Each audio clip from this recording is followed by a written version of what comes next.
tak terasa sudah serimpun ini teman-teman. Luar biasa nih teman-teman, saking 4 bulan tanam.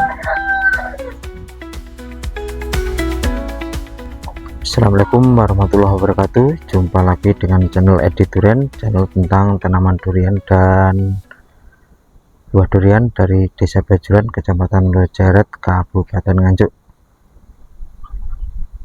Kali ini, pada kesempatan pagi ini, kami akan berbagi tips agar durian di usia-usia 4 bulan atau di bawah 1 tahun agar pertumbuhannya maksimal. Selain perawatan dengan pemupukan dan penyemprotan, teman-teman. Namun sebelum itu kita intro dulu.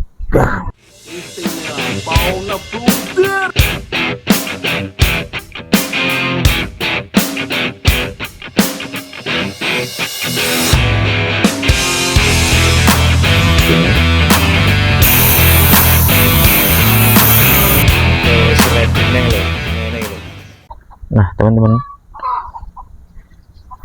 kami ingin berbagi tips kami dalam merawat durian, yaitu untuk memaksimalkan pertumbuhan, yaitu salah satunya selain pemupukan dan penyemprotan, yaitu kami berbagi tentang pruning, teman-teman. Nah, namun kali ini kami berbagi atau sharing dari pengalaman pribadi kami untuk durian di masa-masa pertumbuhan ini, di bawah 5 bulan, 6 bulan, dan di bawah 1 tahun. Itu sebaiknya itu jangan di pruning dulu, teman-teman ya. Jangan di pruning dulu, karena kalau di pruning itu biasanya tanaman menjadi stres gitu, teman-teman. Dan seperti teman-teman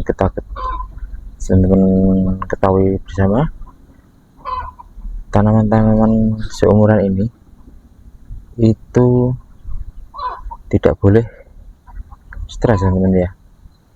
Karena dengan pruning di usia yang terlalu dini itu dapat mengakibatkan tanaman menjadi stres tuh, teman-teman. Nanti saatnya apabila umur 1 tahun kita pruning dan kita bentuk percabangannya, teman-teman,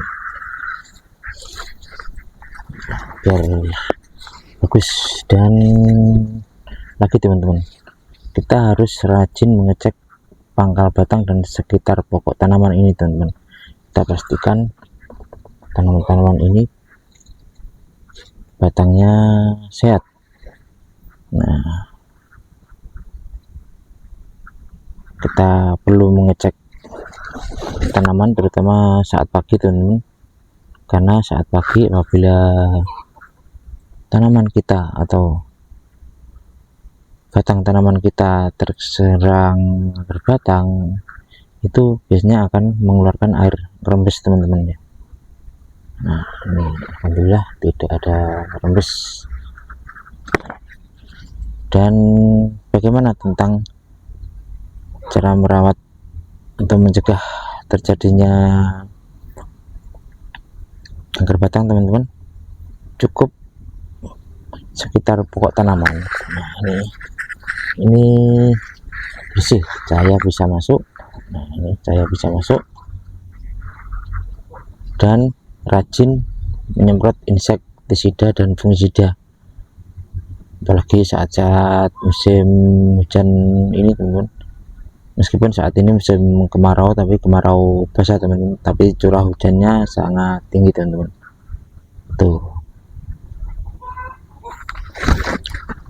Nah, kemarin saat 2 minggu tidak turun hujan, kemarin ini sempat kita tutup dengan jerami, tapi ternyata turun hujan lagi teman-teman, dan kita taruh di pinggir-pinggirnya kayak gini. Nah, di sekelilingnya kayak gini, nanti apabila jerami ini lapuk, itu bisa menjadi kompos yang sangat bagus teman-teman.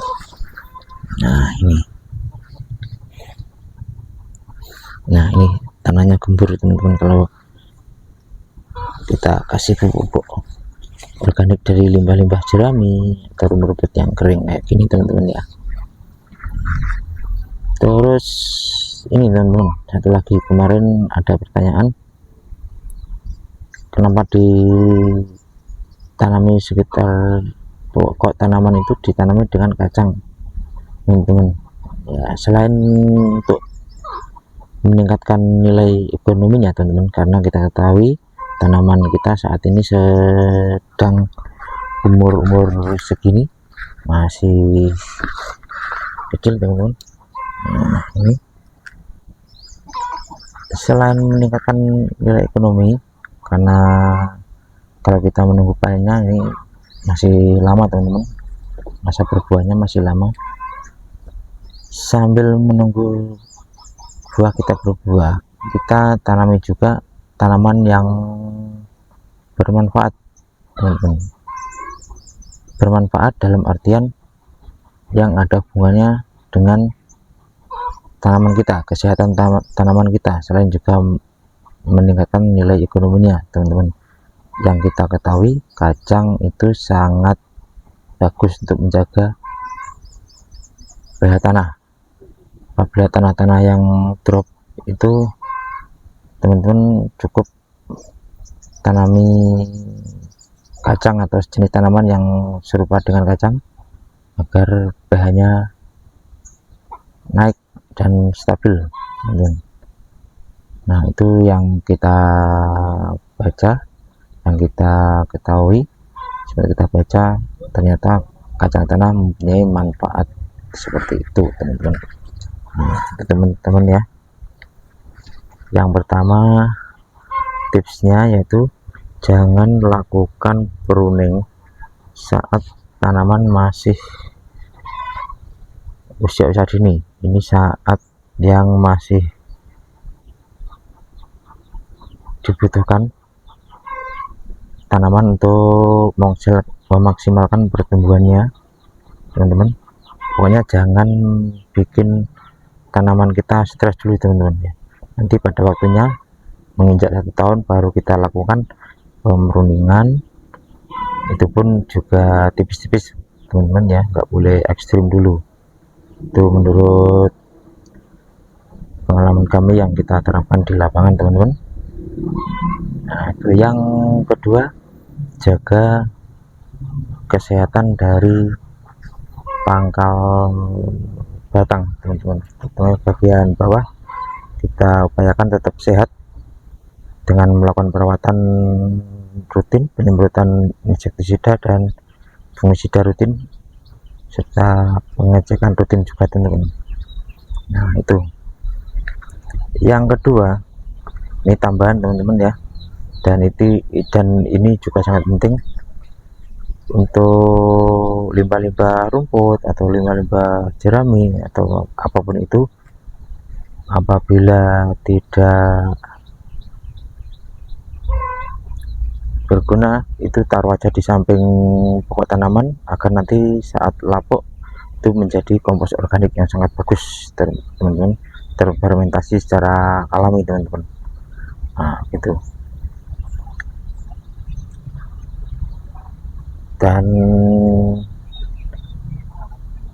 jangan lupa teman-teman, selain perawatan itu tadi, juga rajin untuk melakukan penyemprotan rutin, pemupukan rutin dengan memasukkan unsur hara